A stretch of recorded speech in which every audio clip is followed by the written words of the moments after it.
এই যে চলে এসেছে আমাদের গাড়ি, আর এই যে হোটেলটা দেখতে পেলে ওই হোটেলেই আমরা ছিলাম।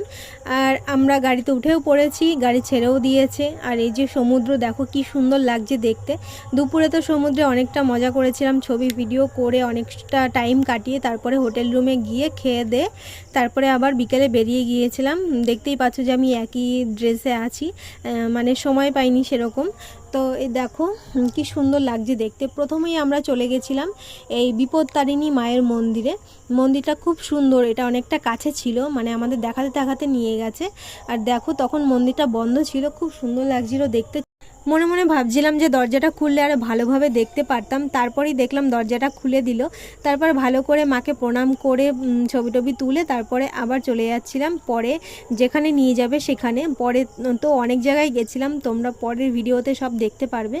আর ভিডিওটি ভালো লাগলে অবশ্যই সাবস্ক্রাইব, লাইক, শেয়ার, কমেন্ট করে পাশে থেকো। টাটা।